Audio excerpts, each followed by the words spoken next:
الذين ينفقون أموالهم بالليل والنهار سرا وعلانية فلهم أجرهم عند ربهم ولا خوف عليهم ولا هم يحزنون. جو لوگ اللہ کی راہ میں شب و روز اپنے مال پوشیدہ اور ظاہر خرچ کرتے ہیں تو ان کے لیے ان کے رب کے پاس ان کا اجر ہے، اور روز قیامت ان پر نہ کوئی خوف ہوگا اور نہ وہ رنجیدہ ہوں گے. الذين يأكلون الربا لا يقومون إلا كما يقوم الذي يتخبطه الشيطان من المس ذلك بأنهم قالوا إنما البيع مثل الربا وأحل الله البيع وحرم الربا فمن جاءه موعظة من ربه فانتهى فله ما سلف وأمره إلى الله ومن عاد فأولئك أصحاب النار هم فيها خالدون. جو لوگ سود کھاتے ہیں وہ روز قیامت کھڑے نہیں ہو سکیں گے مگر جیسے وہ شخص کھڑا ہوتا ہے جسے شیطان آسیب نے چھو کر بدحواس کر دیا ہو. یہ اس لیے کہ وہ کہتے تھے کہ تجارت خرید و فروخت بھی تو سود کی مانند ہے، حالانکہ اللہ نے تجارت سوداگری کو حلال فرمایا ہے اور سود کو حرام کیا ہے. پس جس کے پاس اس کے رب کی جانب سے نصیحت پہنچی سو وہ سود سے باز آ گیا، تو جو پہلے گزر چکا وہ اسی کا ہے اور اس کا معاملہ اللہ کے سپرد ہے، اور جس نے پھر بھی لیا سو ایسے لوگ جہنمی ہیں، وہ اس میں ہمیشہ رہیں گے. يمحق الله الربا ويربي الصدقات والله لا يحب كل كفار أثيم. اور اللہ سود کو مٹاتا ہے یعنی سودی مال سے برکت کو ختم کرتا ہے، اور صدقات کو بڑھاتا ہے یعنی صدقے کے ذریعے مال کی برکت کو زیادہ کرتا ہے، اور اللہ کسی بھی ناسپاس نافرمان کو پسند نہیں کرتا. ان الذين آمنوا وعملوا الصالحات واقاموا الصلاة وآتوا الزكاة لهم اجرهم عند ربهم ولا خوف عليهم ولا هم يحزنون. بے شک جو لوگ ایمان لائے اور انہوں نے نیک اعمال کیے اور نماز قائم رکھی اور زکوٰۃ دیتے رہے، ان کے لیے ان کے رب کے پاس ان کا اجر ہے، اور ان پر آخرت میں نہ کوئی خوف ہوگا اور نہ وہ رنجیدہ ہوں گے. يا أيها الذين آمنوا اتقوا الله وذروا ما بقي من الربا إن كنتم مؤمنين. اے ایمان والو، اللہ سے ڈرو اور جو کچھ بھی سود میں سے باقی رہ گیا ہے چھوڑ دو اگر تم صدق دل سے ایمان رکھتے ہو. فَإِن لَّمْ تَفْعَلُوا فَأْذَنُوا بِحَرْبٍ مِّنَ اللَّهِ وَرَسُولِهِ وَإِن تُبْتُمْ فَلَكُمْ رُءُوسُ أَمْوَالِكُمْ لَا تَظْلِمُونَ وَلَا تُظْلَمُونَ. پھر اگر تم نے ایسا نہ کیا تو اللہ اور اس کے رسول صلی اللہ علیہ وآلہ وسلم کی طرف سے اعلان جنگ پر خبردار ہو جاؤ، اور اگر تم توبہ کر لو تو تمہارے لیے تمہارے اصل مال جائز ہیں، نہ تم خود ظلم کرو اور نہ تم پر ظلم کیا جائے. وَإِن كَانَ ذُو عُسْرَةٍ فَنَظِرَةٌ إِلَى مَيْسَرَةٍ وَأَن تَصَدَّقُوا خَيْرٌ لَكُمْ إِن كُنتُمْ تَعْلَمُونَ. اور اگر قرض دار تنگ دست ہو تو خوشحالی تک مہلت دی جانی چاہیے، اور تمہارا قرض کو معاف کر دینا تمہارے لیے بہتر ہے اگر تمہیں معلوم ہو کہ غریب کی دلجوئی اللہ کی نگاہ میں کیا مقام رکھتی ہے. وَاتَّقُوا يَوْمًا تُرْجَعُونَ فِيهِ إِلَى اللَّهِ ثُمَّ تُوَفَّى كُلُّ نَفْسٍ مَا كَسَبَتْ وَهُمْ لَا يُظْلَمُونَ. اور اس دن سے ڈرو جس میں تم اللہ کی طرف لوٹائے جاؤ گے، پھر ہر شخص کو جو کچھ عمل اس نے کیا ہے اس کی پوری پوری جزا دی جائے گی، اور ان پر ظلم نہیں ہوگا۔ يا أيها الذين آمنوا إذا تداينتم بدين إلى أجل مسمى فاكتبوه وليكتب بينكم كاتب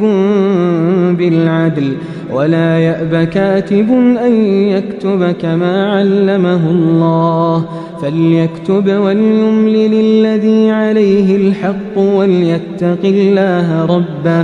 وليتق الله ربه ولا يبخس منه شيئا فإن كان الذي عليه الحق سفيها أو ضعيفا أو لا يستطيع أن يمل هو فليملل وليه بالعدل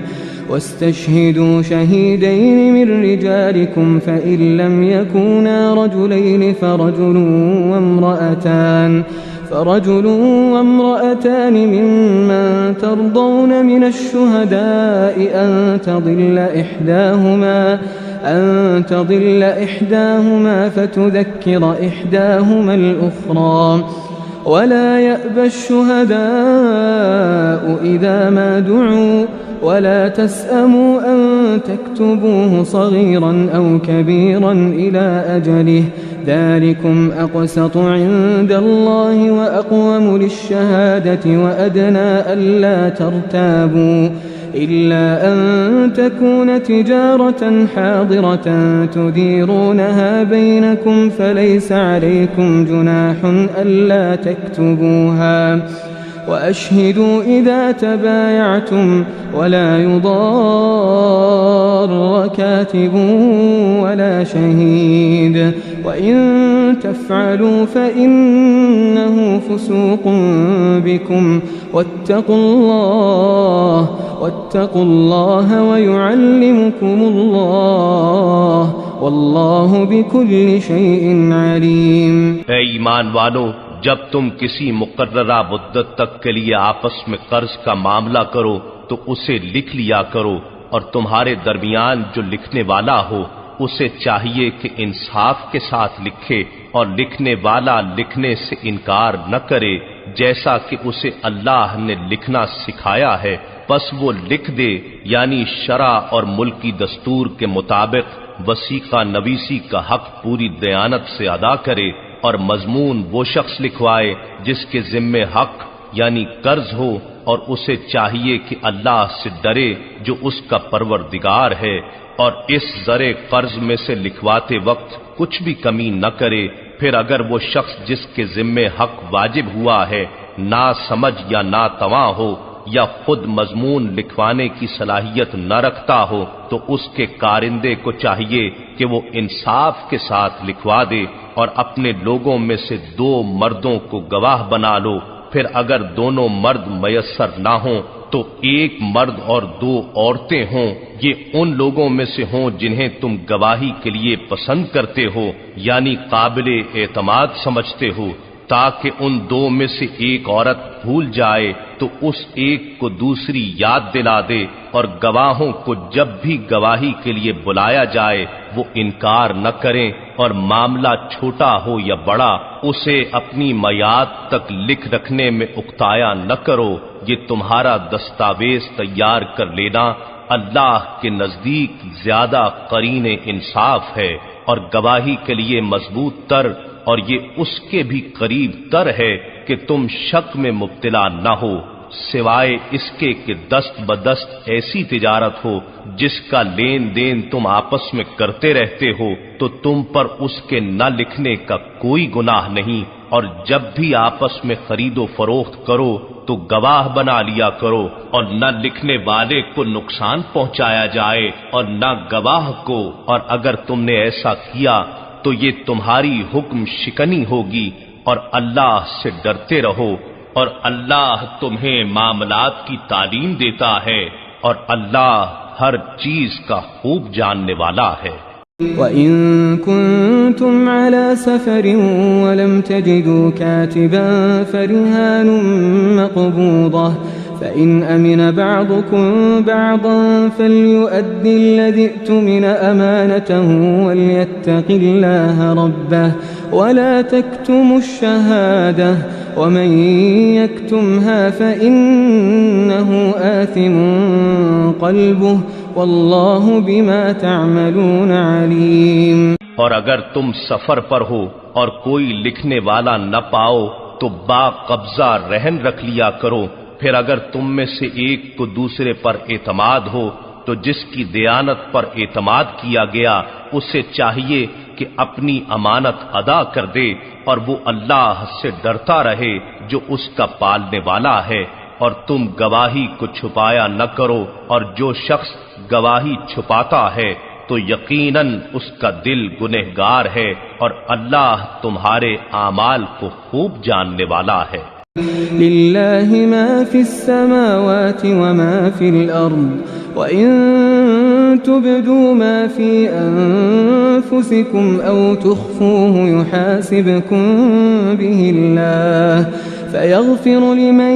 يَشَاءُ وَيُعَذِّبُ مَن يَشَاءُ وَاللَّهُ عَلَى كُلِّ شَيْءٍ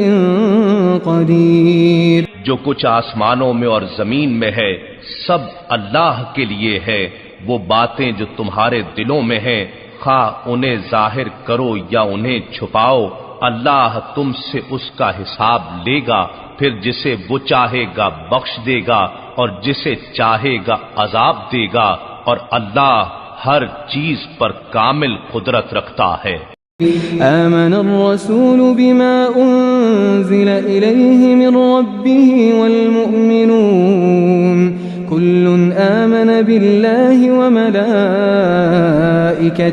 وكتبه ورسله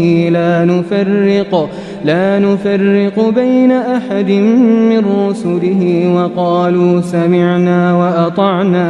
غفرانك ربنا وإليك المصير۔ وہ رسول صلی اللہ علیہ وآلہ وسلم اس پر ایمان لائے، یعنی اس کی تصدیق کی جو کچھ ان پر ان کے رب کی طرف سے نازل کیا گیا، اور اہل ایمان نے بھی سب ہی دل سے اللہ پر اور اس کے فرشتوں پر اور اس کی کتابوں پر اور اس کے رسولوں پر ایمان لائے،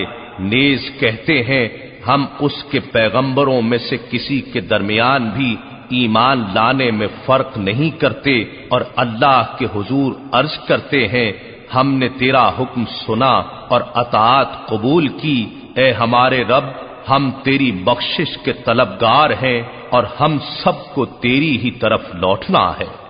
لا يكلف الله نفسا إلا وسعها